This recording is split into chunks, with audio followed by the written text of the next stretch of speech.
তো চায় নির্বাচন, আপনিও চান নির্বাচন, অমুক দলও চায় নির্বাচন, সব তো মিলে যাচ্ছে। নাকি খায়াসাত পূর্ণ হচ্ছে না? নির্বাচিত সরকার আসলে খায়াসাত পূর্ণ হবে? পেট আর পকেটের ধান্দারা ঠিক মতো করতে পারবেন? বিষয়গুলো একটু মিলাবেন। এই জাতিকে এইভাবে কথাগুলো বলবে না। আল্লাহ মাফ করুক, আল্লাহ মাফ করুক। আমাদেরকে বলতে হচ্ছে আজকে, এদের প্রত্যেকের আলাদা আলাদা প্রভু আছে। আল্লাহ মাফ করুক, মানে আমাদের প্রভু কে? কিন্তু এদের সরকারে যারা আছে, এদের কারো প্রভু আমেরিকা, কারো প্রভু ভারত, কারো প্রভু চীন, কারো প্রভু রাশিয়া, এক একটার এক এক প্রভু। এরা না জনগণের কথা শুনে, না আল্লাহর কথা শুনে, ওই প্রভুদের কথা শুনে। হিসাবে তো এগুলোর প্রত্যেকটার বেতন বন্ধ করে দেওয়া উচিত। কিসের উপদেষ্টা, কিসের সেনাবাহিনী, কিসের পুলিশ যদি রাষ্ট্রের নিরাপত্তা দিতে ব্যর্থ হয়, তোমার টাকা দিয়া, আমার টাকা দিয়া চাকরির বেতন নেওয়া বন্ধ, বইয়ের গহনা কেনা বন্ধ। হওয়া তো দরকার ছিল সেটা। এটা নাই কেন? কোরআন সুন্নাহ নাই, ইসলামী শরিয়া নাই, এই গদবাদা কথা চলতে থাকবে। আপনার এই কালকে জনকণ্ঠের মধ্যে একটা নিউজ দেখলাম, অনেক ভালো লাগছে। মেয়েরা, ভার্সিটির মেয়েরা, আপনার নটরডেম বা ইডেন কোনো একটা কলেজের, আমার খেয়াল আসতেছে না, জনকণ্ঠে আমি নিউজটা দেখছি। ওরা পর্যন্ত বলতেছে আমরা কোরআনী শাসনে যদি কেউ দর্শন করে বা কোনো টিজিং করে, কোরআনী শাসনে ইসলামী শরিয়া অনুযায়ী শাসন চাই। সুবহানাল্লাহ বলেন। আমরাও আপনাদেরকে বলি, এদের নিরাপত্তা আমাদের দেখা হয়ে গেছে। এই আন্দোলন খেলা চলতেই থাকবে, আন্দোলনের দরকার নাই, খেলা সরাসরি হবে। যদি কোনোটা চুরি করে, এটা ধরে হাত কেটে দিবেন। যদি কোনোটা ডাকাতি করে, উল্টা দিক থেকে হাত পা কেটে দিবেন। যদি এই আদেশ দেওয়ার কারণে মামলা খাইতে হয়, আমরা মামলা খাইতে প্রস্তুত। কারণ রাষ্ট্রের নিরাপত্তা দিতে তোমরা ব্যর্থ হলে মব মব বইলা চিল্লাইলে কাজ হবে না। এখন রাষ্ট্রকে নতুন ফর্মুলা দিচ্ছে। আমরা নির্বাচিত সরকার আসার আগে, সেনাপ্রধান বলতেছে নির্বাচিত সরকার আসার আগে আমরা হার্ডলাইনে যাব না। আমি আমার সেনাবাহিনীকে বলবো সংযত থাকতে। তার মানে কি? তার মানে কি? তার মানে আমি কথা বুঝাইতে পারতেছি, আমি কষ্টে বলতেছি কথাগুলো। কষ্টে কেন জানেন? কারণ আমার কষ্টটা ওই জায়গায়, হযরত ওমর যেখানে বলেন একটা কুকুর পুরাত নদীর তীরে যদি না খায় মারা যায়, আমি ওমর আল্লাহর কাছে কি জবাব দিব? আমার জানতে মনে চাই, বাংলাদেশে আমার মা আমার বোন ধর্ষিতা হয়, এদের কি জবাব দেওয়ার কোনো ভয় নাই? জবাব আমরা এদের একটা একটা করে নিব। হাসিনা বা হাসিনার আমলা, হাসিনা সরকারের কাছ থেকে জবাব নিতে পারলে এদের কাছ থেকেও নিতে পারবো। অতএব সাবধান হয়ে যান, সাবধান হয়ে যান। যদি আমার দেশের মা বোনদের ইজ্জতের হেফাজত করতে না পারেন, নিরাপত্তা দিতে ব্যর্থ হন, সাবধান হয়ে যান। এই দায় আপনাকে নিয়ে অবশ্যই আপনার বিচার করা হবে। এখন আবার আরেক দল বলবে যে দেন নির্বাচন দেন, আমরা সব একবারে সোনার দেশ বানালাম, জান্নাত বানাইলাম, জান্নাত বানাইলাম। কথার কথা। বিশ্বাস করেন ভাই, আপনাদেরকে বোঝানোটা আমাদের উদ্দেশ্য। কেউ নারাজ হোক, কেউ গুসা হোক, এই হুজুরে কেউ না দেখতে পারো, দূর। এখন আমাদের দেশে বিভিন্ন দল রাজনীতি করে, এই দ্বীনে শরিয়ার বিরুদ্ধে কথা বলে, অথচ তাদের দলের ফলোয়ারের অভাব নাই, ফ্যানের অভাব নাই, ভক্তদের অভাব নাই, ক্ষমতায় যাওয়ার জন্য চাটুকারের অভাব নাই।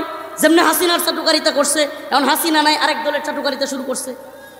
শুনেন শুনেন, এই চাটুকারিতার চামচামির খেলা বন্ধ না করলে শান্তি মুক্তি কামিয়াবি পাবেন না। এই গদবাদা চলতেই থাকবে। গ্রামের একজন নেতা চাষটলে আসছে, 3-4 জন বসে আছে, বা ওয়ার্ডের একজন আপনাদের ওয়ার্ড কাউন্সিলর বা কোনো একটা নেতা আসছে, চায়ের স্টলে দেখবেন এই ভাই আসছে, ভাই আসছে, ভাইকে স্যার দাও, স্যার দাও, এগুলো এমনি করতে থাকবে। এরপরে উনি বসার পরে জানে এটা মদ খায়, জানে এটা ব্যভিচারী, জানে এটা মানুষের ধন সম্পদ মেরে খায়, তারপরেও 5-7 জন বসে রয়েছে। এক নেতা আসছে, এই ভাই আসছে, ভাই আসছে, চ্যাপটা সাপ করতে থাকে।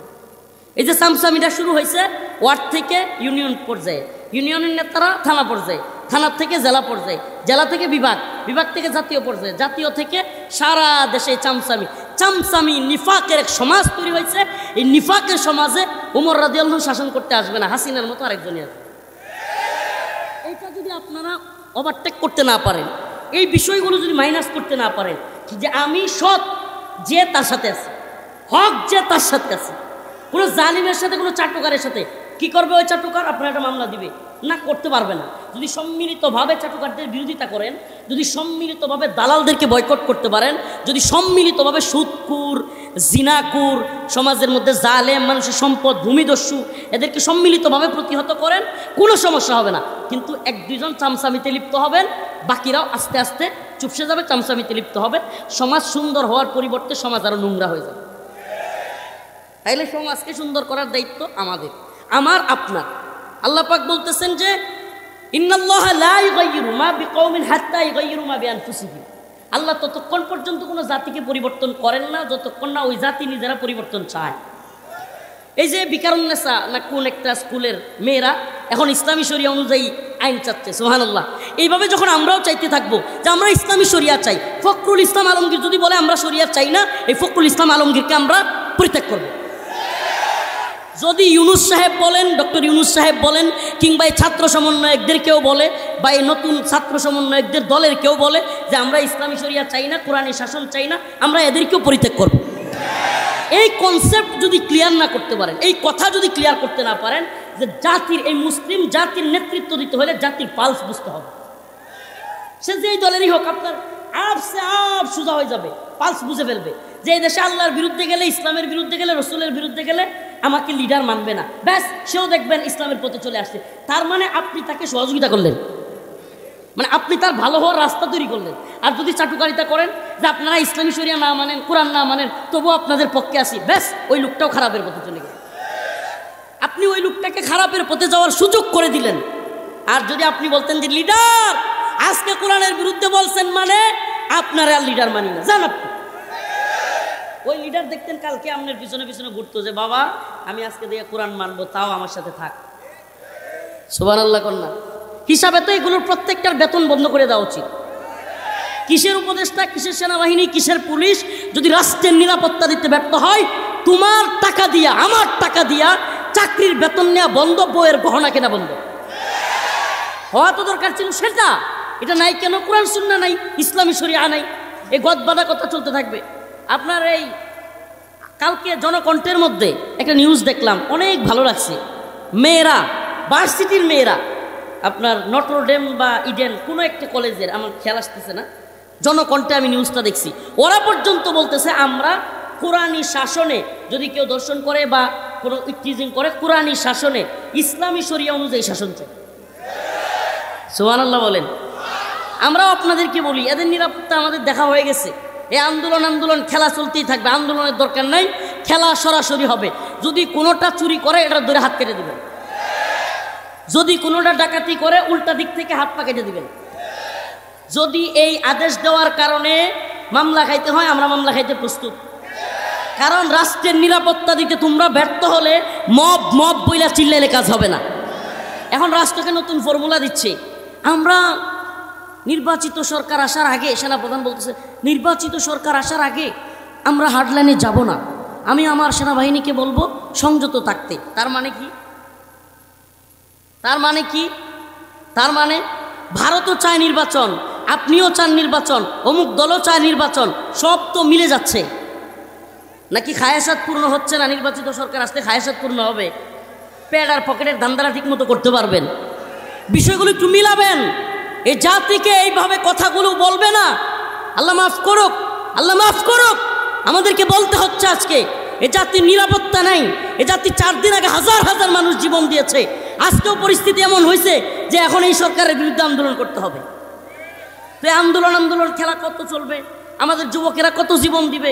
এই জীবন দিতে দিতে, হে যুবক তোমাদেরকে বলে যায়, এই জীবন দিতে দিতে জীবন দেওয়ার খেলা শেষ হবে না, কিন্তু শান্তি মুক্তি কামিয়াবি কোনো কিছু হবে না একমাত্র কোরআনী শাসন ব্যতীত, ইসলামী শরিয়া ব্যতীত কোনোভাবেই তুমি শান্তি মুক্তি কামিয়াবি পাবে না।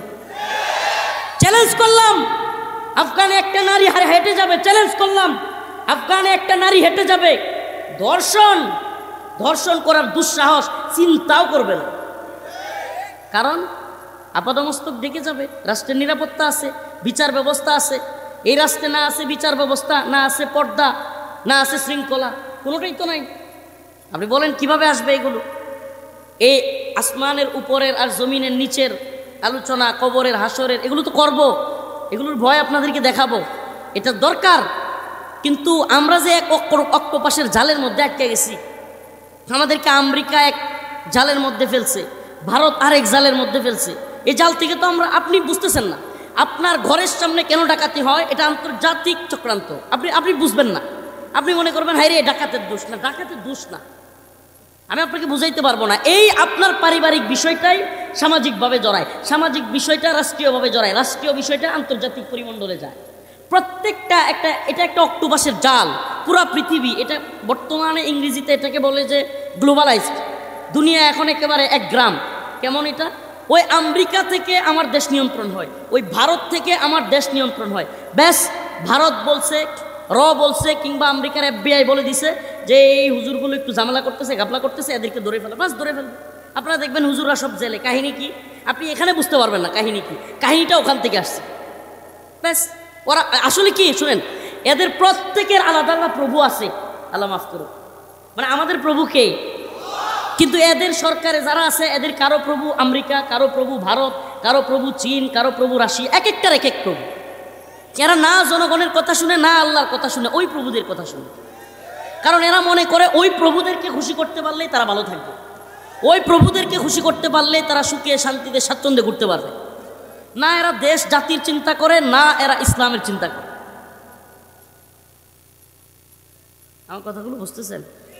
হ্যাঁ, না বুঝলেও কিছু করার নাই। আমরা বেশি দিন, আপনি মনে করেন না যে হাসিনার সময়ই শুধু আলেমদের জুলুম হয়েছে। এখন যদি FBI বা আমেরিকা থেকে এই দেশের কাউরে অর্ডার দেয়, এখনও আলেমদের উপরে মেসাকার চলতে পারে। নাউজুবিল্লাহ।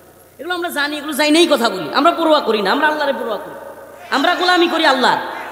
এই জন্য এই জাতিকে আমরা ভালোবাসি, এই জাতির চিন্তায় কথা বলি, উম্মার চিন্তায় কথা বলি, উম্মার কনসেপ্টে কথা বলবার চেষ্টা করি। এজন্য বলি ভাই প্লিজ, এই যে ইউটিউবাররা আছে এদের মাধ্যমে সবাই শুনবে, আপনাদেরকে একটা কথা বলি, কোরআনের দিকে ফিরে আসেন, কোরআনের দিকে ফিরে আসেন। কোরআন কি বলে আমাকে জানতে হবে, আমার আল্লাহ কি বলে আমার আল্লাহ জানে। না হলে দেখবেন 2 দিন পরে পরে অশান্তি আর অশান্তি। আল্লাহ বলতেছে তোমরা অবৈধভাবে সম্পদ অর্জন করিও না, অবৈধভাবে টাকা পাচার করিও না, যারা টাকা পাচার করে এদেরকে শাস্তি দেওয়া হবে। দেশেও এটা বলে মানি লন্ডারিং আইন করছে, কিন্তু যখনই ক্রাইসিস মুভমেন্টে চলে আসছে, যখনই রিজার্ভের মধ্যে চাপ পড়ছে, তখন হাসিনার প্রশাসন বলতেছে এখন আর যারা টাকা পাচার করছে এদেরকে শাস্তি দেওয়া হবে না, এরা যদি টাকা পাঠায় আর 2% প্রাণদণ্ড দেওয়া হবে। শুরু হয়ে গেছে বন্ডামি। মানে এটা হলো ক্রাইসিসে যদি চাপ পড়ে তাইলে নড়বড়ে হয়ে যাবে। আপনি রাকাল রাহা আল্লাহ নবীকে নিয়ে, আল্লাহকে নিয়ে কটূক্তি করছে, কোনো বক্তব্য এদের থেকে শুনবেন না। আপনারা চিত্তা যান, আপনারা চিত্তা যান, দেখবেন যে এরা বক্তব্য দেওয়া শুরু করছে, বিবৃতি দেওয়া শুরু করছে। আসলে এদের ব্যক্তিগতভাবে এদের কিচ্ছু নাই, এদের আদর্শিক জায়গাও নর্মাল। আমি কথা বুঝাইতে পারতেছি, আমি কষ্টে বলতেছি কথাগুলো, কষ্টে। কেন জানেন? কারণ আমার কষ্টটা ওই জায়গায়, হযরত ওমর যেখানে বলেন একটা কুকুর পুরাত নদীর তীরে যদি না খায় মারা যায়, আমি ওমর আল্লাহর কাছে কি জবাব দিব? আমার জানতে মনে চাই, বাংলাদেশে আমার মা আমার বোন ধর্ষিতা হয়, এদের কি জবাব দেওয়ার কোনো ভয় নাই? জবাব আমরা এদের একটা একটা করে নিব। হাসিনা বা হাসিনার আমলা, হাসিনার সরকারের কাছ থেকে জবাব নিতে পারলে এদের কাছ থেকেও নিতে পারবো। অতএব সাবধান হয়ে যান, সাবধান হয়ে যান। যদি আমার দেশের মা বোনদের ইজ্জতের হেফাজত করতে না পারেন, নিরাপত্তা দিতে ব্যর্থ হন, সাবধান হয়ে যান। এই দায় আপনাকে নিয়ে অবশ্যই আপনার বিচার করা হবে। কি আশ্চর্য কথা, কি আশ্চর্য কথা, মা বোন দর্শিতা হচ্ছে। এর চাইতে তুমি আল্লাহর দুনিয়ায় এই জমিনে থাকবার চাইতে হিজরত করে অন্যদিকে চলে যাওয়া ভালো।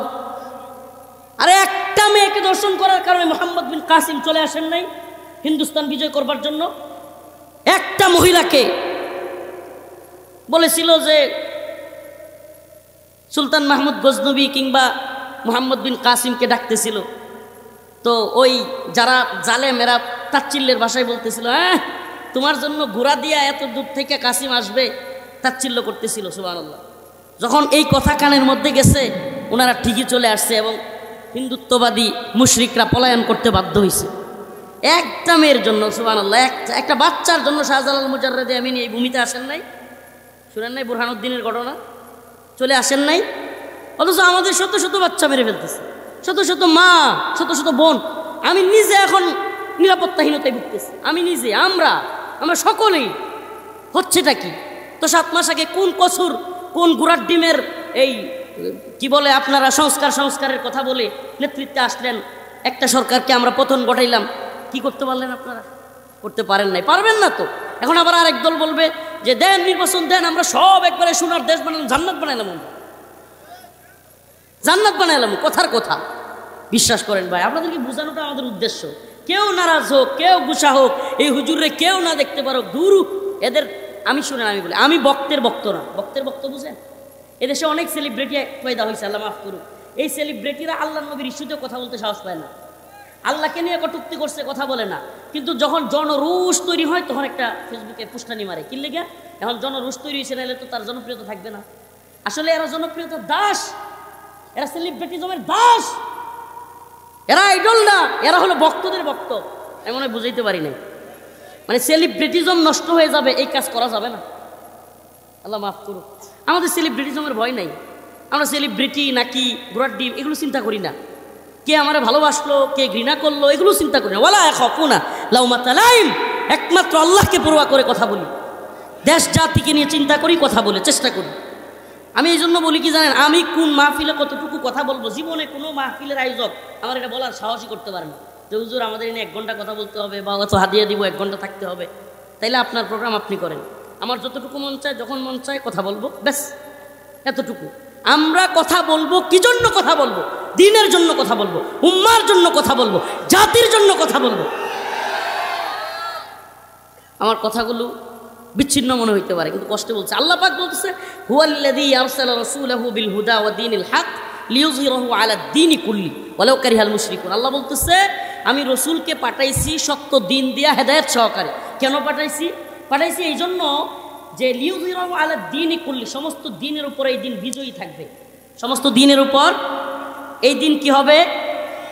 এখন আমাদের দেশে বিভিন্ন দল রাজনীতি করে, এই দ্বীনে শরিয়ার বিরুদ্ধে কথা বলে, অথচ তাদের দলের ফলোয়ারের অভাব নাই, ফ্যানের অভাব নাই, ভক্তদের অভাব নাই, ক্ষমতায় যাওয়ার জন্য চাটুকারের অভাব নাই। যেমনি হাসিনার চাটুকারিতা করছে, এখন হাসিনা নাই, আরেক দলের চাটুকারিতা শুরু করছে। শুনেন শুনেন, এই চাটুকারিতার চামচামির খেলা বন্ধ না করলে শান্তি মুক্তি কামিয়াবি পাবেন না। এই গদবাদা চলতেই থাকবে। গ্রামের একজন নেতা চাষটলে আসছে, 3-4 জন বসে আছে, বা ওয়ার্ডের একজন আপনাদের ওয়ার্ড কাউন্সিলর বা কোনো একটা নেতা আসছে, চায়ের স্টলে দেখবেন এই ভাই আসছে, ভাই আসছে, ভাইকে স্যার দাও, স্যার দাও, এগুলো এমনি করতে থাকবে। এরপরে উনি বসার পরে জানে এটা মদ খায়, জানে এটা ব্যভিচারী, জানে এটা মানুষের ধন সম্পদ মেরে খায়, তারপরেও 5-7 জন বসে রয়েছে। এক নেতা আসছে, এই ভাই আসছে, ভাই আসছে, চ্যাপটা সাপ করতে থাকে। এই যে চামচামিটা শুরু হয়েছে ওয়ার্ড থেকে ইউনিয়ন পর্যায়ে, ইউনিয়নের নেতারা থানা পর্যায়ে, থানার থেকে জেলা পর্যায়ে, জেলা থেকে বিভাগ, বিভাগ থেকে জাতীয় পর্যায়ে, জাতীয় থেকে সারা দেশে চামচামি। চামচামি নিফাকের এক সমাজ তৈরি হয়েছে। এই নিফাকের সমাজে ওমর রাদিয়াল্লাহু শাসন করতে আসবে না, হাসিনার মতো আরেকজনই আসবে। এইটা যদি আপনারা ওভারটেক করতে না পারেন, এই বিষয়গুলো যদি মাইনাস করতে না পারেন, যে আমি সৎ যে তার সাথে আছে, হক যে তার সাথে আছে, কোনো জালিমের সাথে, কোনো চাটুকারের সাথে কি করবে? ওই চাটুকার আপনার একটা মামলা দিবে না, করতে পারবে না। যদি সম্মিলিতভাবে চাটুকারদের বিরোধিতা করেন, যদি সম্মিলিতভাবে দালালদেরকে বয়কট করতে পারেন, যদি সম্মিলিতভাবে সুদকুর, জিনাকুর, সমাজের মধ্যে জালেম, মানুষের সম্পদ ভূমিদস্যু, এদেরকে সম্মিলিতভাবে প্রতিহত করেন, কোনো সমস্যা হবে না। কিন্তু 1-2 জন চামচামিতে লিপ্ত হবেন, বাকিরাও আস্তে আস্তে চুপসে যাবে, চামচামিতে লিপ্ত হবে। সমাজ সুন্দর হওয়ার পরিবর্তে সমাজ আরও নোংরা হয়ে যাবে। তাইলে সমাজকে সুন্দর করার দায়িত্ব আমাদের, আমার, আপনার। আল্লাহ পাক বলতেছেন যে ইন্নাল্লাহা লা ইউগাইয়িরু মা বিকওমিন হাত্তা ইউগাইয়িরু মা বিআনফুসিহিম। আল্লাহ ততক্ষণ পর্যন্ত কোনো জাতিকে পরিবর্তন করেন না যতক্ষণ না ওই জাতি নিজেরা পরিবর্তন চায়। এই যে বিকারুন্নেসা না কোন একটা স্কুলের মেয়েরা এখন ইসলামী শরিয়া অনুযায়ী আইন চাচ্ছে, সুবহানাল্লাহ। এইভাবে যখন আমরাও চাইতে থাকবো যে আমরা ইসলামী শরিয়া চাই, ফখরুল ইসলাম আলমগীর যদি বলে আমরা শরিয়া চাই না, এই ফখরুল ইসলাম আলমগীরকে আমরা পরিত্যাগ করবো। যদি ইউনুস সাহেব বলেন, ডক্টর ইউনুস সাহেব বলেন, কিংবা এই ছাত্র সমন্বয়কদের কেউ বলে, বা এই নতুন ছাত্র সমন্বয়কদের দলের কেউ বলে যে আমরা ইসলামী শরিয়া চাই না, কোরআনী শাসন চাই না, আমরা এদেরকেও পরিত্যাগ করব।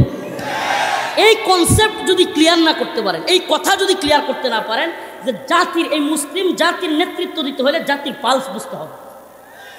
সে যেই দলেরই হোক, আপনার আপ সে আপ সোজা হয়ে যাবে, পালস বুঝে ফেলবে যে এই দেশে আল্লাহর বিরুদ্ধে গেলে, ইসলামের বিরুদ্ধে গেলে, রসুলের বিরুদ্ধে গেলে আমাকে লিডার মানবে না, ব্যাস সেও দেখবেন ইসলামের পথে চলে আসছে। তার মানে আপনি তাকে সহযোগিতা করলেন, মানে আপনি তার ভালো হওয়ার রাস্তা তৈরি করলেন। আর যদি চাটুকারিতা করেন যে আপনারা ইসলামী শরিয়া না মানেন, কোরআন না মানেন, তবুও আপনাদের পক্ষে আসি, ব্যাস ওই লোকটাও খারাপের পথে চলে গেল। আপনি ওই লোকটাকে খারাপের পথে যাওয়ার সুযোগ করে দিলেন। আর যদি আপনি বলতেন যে লিডার আজকে কোরআনের বিরুদ্ধে বলছেন, মানে আপনারা আর লিডার মানি না, জান আপনি ওই লিডার দেখতেন কালকে আপনার পিছনে পিছনে ঘুরতো যে বাবা আমি আজকে দিয়ে কোরআন মানবো, তাও আমার সাথে থাক। সুবহানাল্লাহ কন্যা।